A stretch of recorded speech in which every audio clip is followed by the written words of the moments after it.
रिद्धि सिद्धि की गोद में आकर शुभ लाभ बैठ जाते हैं। देखा शिव जी की पुत्री देव ने, और वो देखकर बड़ी आश्चर्य हुई। 5वें नंबर की जो भगवान शंकर की बेटी है देव, वो 5वें नंबर की बेटी एक दिन अपने भाई श्री गणेश जी महाराज से मिलने के लिए आई। उन्होंने देखा कि दोनों शुभ और लाभ, ये दोनों विचलित हैं। और जैसे ही देव आई, शुभ लाभ दौड़ कर गए अपनी बुआ के पास, बुआ बुआ बुआ बुआ करते करते, और बुआ ने हाथ पकड़ा शुभ और लाभ का, दोनों को गोदी में बिठाया। बुआ का प्रेम ही कुछ अलग होता है। देव ने पूछ लिया, बुआ ने पूछ लिया, क्या बात है शुभ लाभ, तुम स्थिर नहीं हो, तुम एक जगह बैठ नहीं रहे हो, क्या हो गया, क्या बात। इतने में शुभ लाभ ने कहा, बुआ जैसे हमारे दादाजी को, भगवान देवाधिदेव महादेव जी को जगत में पूजा जाता है, जैसे मेरे पिताजी को श्री गणेश जी महाराज, जैसे मेरे पिताजी को श्री गणेश जी महाराज को सारे जगत में पूजा जाता है, जैसे मेरे ताऊ श्री को श्री कार्तिकेय महाराज जी को संपूर्ण जगत में पूजा जाता है, जैसे मेरी माँ रिद्धि सिद्धि को संपूर्ण जगत में पूजा जाता है, हे बुआ हम शुभ और लाभ भी संपूर्ण जगत में पूजित हो, संपूर्ण जगत में पूजे जाएं। ऐसा क्या क्रम किया जाए, ऐसा क्या करें। उसी समय पर बुआ ने उसी क्षण उसी घड़ी अपने भतीजे शुभ और लाभ से कहा कि तुम्हें चिंता करने की जरूरत नहीं है, आज मैं तुम्हें एक मंत्र प्रदान करती हूं, और उस मंत्र का जाप यदि तुम निरंतर करोगे तो निश्चित है कि तुम एक ना एक दिन शिव की अविरल भक्ति को प्राप्त करोगे दादाजी की, और तुम भी जगत में पूज्य हो जाओगे, ये निश्चित है। और वो मंत्र कोई दूसरा नहीं है, शुभ लाभ को जो मंत्र दिया वही पंचाक्षर मंत्र भगवान शंकर का नमः शिवाय, ओम नमः शिवाय। उस जब मंत्र शुभ लाभ को दिया गया, प्रदान किया गया, उन शुभ लाभ ने वन में निवास कर कर माता रिद्धि सिद्धि को प्रणाम कर कर, श्री गणेश जी महाराज को नमन कर कर उस मंत्र का अखंड जाप करना प्रारंभ किया, अखंड जाप। और जैसे ही शुभ लाभ ने मंत्र का स्मरण किया, और कितना सुंदर कहा है, अगर कोई भी मंत्र का आप जाप करें, पहले की माताएं बड़े स्मरण में रहे। हम आप लोगों को एक बात कहना चाहेंगे, बड़े सावधानी से सुनिएगा, कि पहले की माताएं जब पीपल की परिक्रमा करती थीं, तुलसी की परिक्रमा करती थीं, बट वृक्ष की परिक्रमा करती थीं, आंवले के वृक्ष की परिक्रमा करती थीं, जब पूर्व की माताएं किसी भी देवी देवता की परिक्रमा करती थीं, किसी देवता की परिक्रमा करती थीं, या किसी वृक्ष की परिक्रमा करती थीं, किसी मंदिर की परिक्रमा करती थीं, या किसी तीर्थ की परिक्रमा करती थीं, तो माताएं अपने हाथ को कभी खाली नहीं रखती। पूर्व की जो माताएं, पूर्व की जो मेरी जीजियां जो करते आई हैं, उनको किसने बताया, कौन ने कहा कि अपने हाथ को कभी खाली रखकर परिक्रमा नहीं करी जाती। शिव महापुराण के माध्यम से कहना चाहता, परिक्रमा खाली हाथ कभी मत करो। तुलसी जी की परिक्रमा कर रहे हो, हाथ में भले जल का पात्र रख लो। किसी वृक्ष की परिक्रमा कर रहे हो, अपने हाथ में कोई दाना रख लो। कोई परिक्रमा कर रहे हो, अपने हाथ में कोई अगरबत्ती, कोई धूप बत्ती, कोई मालिका रख लीजिए, कोई दीप रख लीजिए, कोई सामग्री रख लीजिए। कोई परिक्रमा खाली हाथ कभी नहीं करना चाहिए। ये कौन ने सिखाया? ये सिखाया स्कंद पुराण ने, ये सिखाया शिव महापुराण ने, ये सिखाया हमें लिंग पुराण ने, कि भगवान की परिक्रमा करते समय अपने हाथ को भरा हुआ होना चाहिए। जब जगत की माँ स्वयं अन्नपूर्णा महारानी जब काशी की पंचकोशी परिक्रमा मेरी माँ अन्नपूर्णा करने के लिए जाती थी, अपने हाथ में अन्न का पात्र भर कर लेकर जाती थी, और काशी की परिक्रमा करते हुए एक अन्न का भाग जब काशी में छोड़ती थी तो संपूर्ण काशी का और संपूर्ण जगत का भरण पोषण कर दिया। तुम परिक्रमा कर रही हो, वो देवता तुम्हारे हाथों को हमेशा भरा हुआ रखता है, तुम्हारे घर को भरा हुआ रखता है। वो परिक्रमा कभी भी खाली हाथ ना करिए। बुआ ने कहा अपने भतीजों से, मंत्र जपने के लिए जब बैठना, उस समय पर तुम्हारी चित्त वृत्ति में शिव समाहित हो।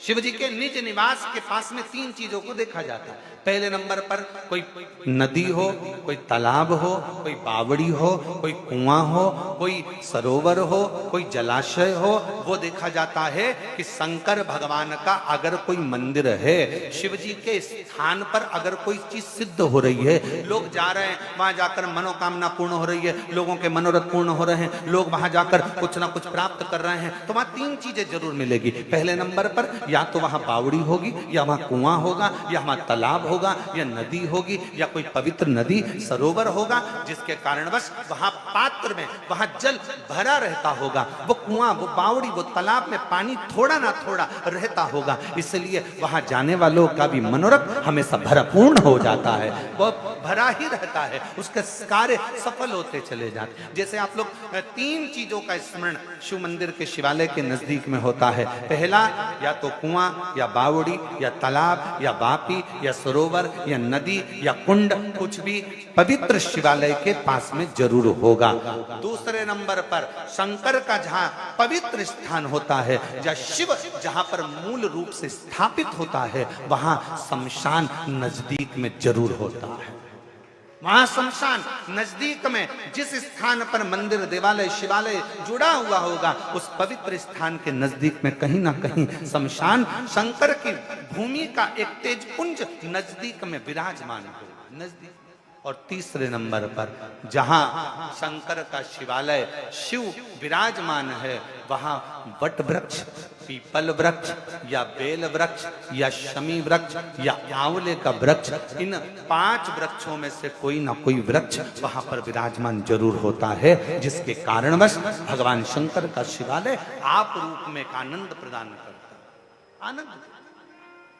आज एक बात सीख कर जाओ, अगर मंदिर में बैठकर पंचाक्षर मंत्र जप रहे हो, षडाक्षर मंत्र जप रहे हो, तो थोड़ी देर अपने हाथ में एक बेलपत्र को भी रख लिया करो। बेलपत्र। ओम नमः शिवाय।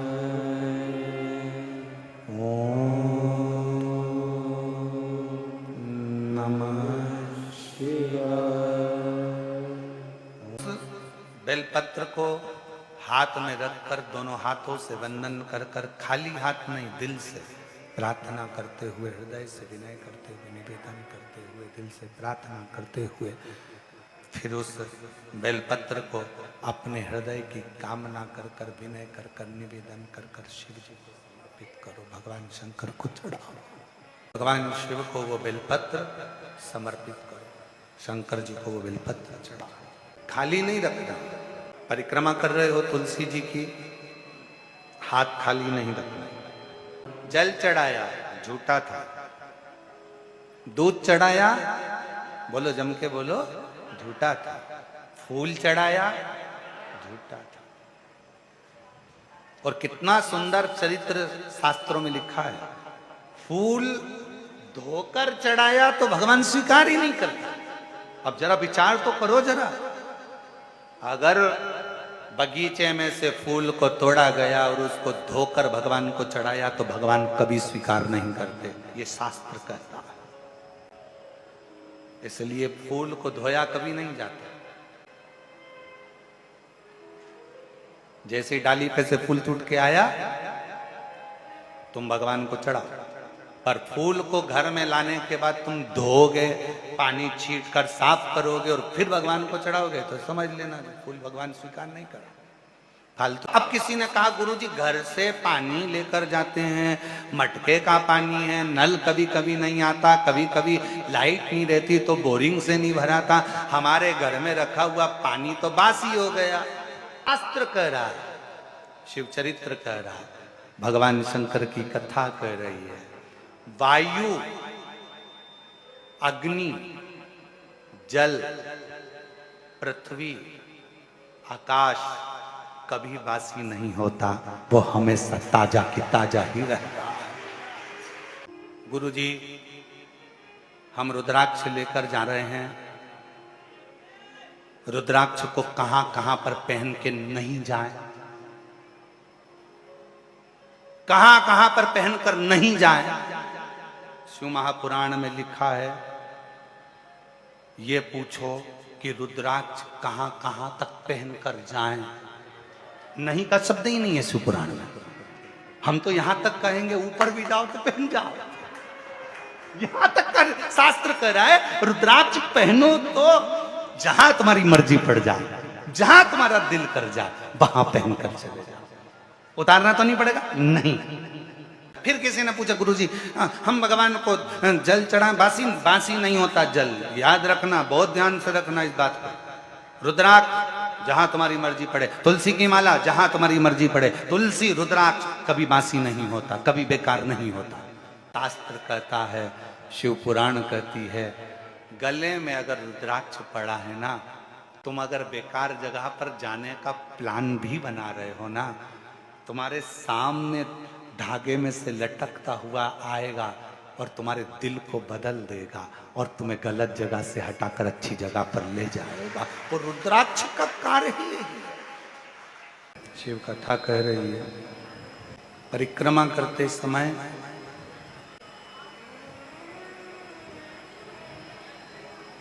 या भगवान की किसी तीर्थ की परिक्रमा कर रहे हो, मंदिर में दर्शन कर रहे हो, स्मरण कर रहे हो, कभी कोई अनुष्ठान खाली पात्र के सम्मुख में नहीं होता। उस अनुष्ठान को भरे पात्र के सामने किया जाता है।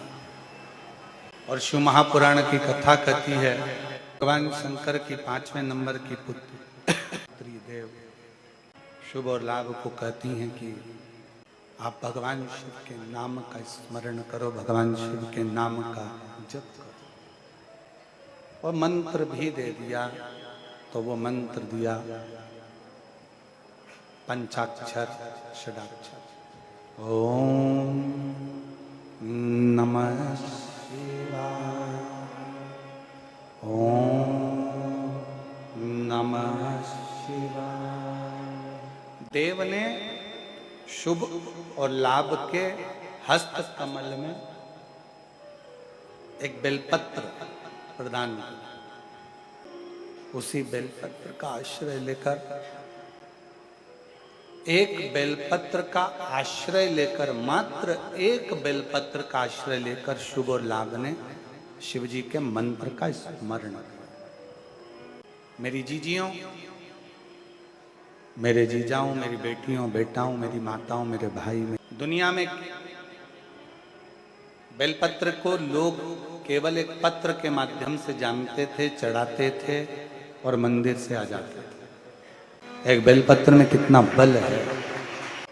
और फिर कहूं, कभी जिंदगी में जब जब कहीं आपको लगता है कि मेरी उलझनें बढ़ रही हैं और उलझनें समाप्त नहीं हो रही हैं, या आपको लगता है कि मुझे बहुत आगे बढ़ना है पर मुझे ऐसा लगता है कि मैं जितने कदम चलता हूँ उसके बाद फिर वापस पीछे आकर खड़ा हो जाता हूँ, फिर पुनः पीछे, तब एक बेलपत्र का आश्रय लीजिए।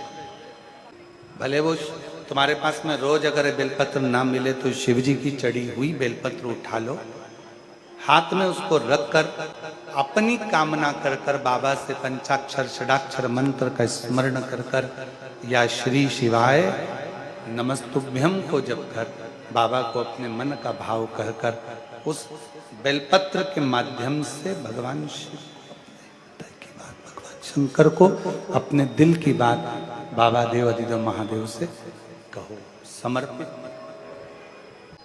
एक बेलपत्र की शरणागति, मात्र एक बेलपत्र की शरणागति जीव को सुख प्रदान कर देती है, आनंद प्रदान कर देती है।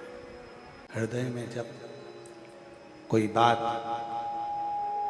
अड़ जाए और वो बात ना हो रही, एक बेलपत्र की शरणागति।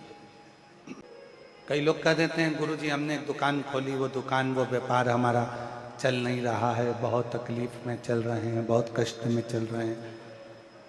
एक व्यापार बंद करा, दूसरा व्यापार चालू करा, दूसरा व्यापार बंद करा, तीसरा व्यापार चालू करा, तीसरा व्यापार बंद करा, चौथा व्यापार चालू करा, उसका कोई फल नहीं मिल रहा। हम निवेदन करेंगे, बेलपत्री के वृक्ष के नीचे की थोड़ी सी मिट्टी में जल चढ़ाकर उस मिट्टी पर अपनी उंगली का लेपन कर कर दुकान पर लेकर आओ, और जब दुकान खोलो तो उस मिट्टी का स्पर्श उस दुकान में होना चाहिए। आप देखेंगे कि धीरे धीरे एक बेलपत्र के वृक्ष के नीचे लक्ष्मी झाड़ू लगाती हैं, उसी बेलपत्र के वृक्ष के नीचे माता लक्ष्मी आराधना करती हैं। जैसे आपकी और हमारी एक क्रम है। क्या क्रम है?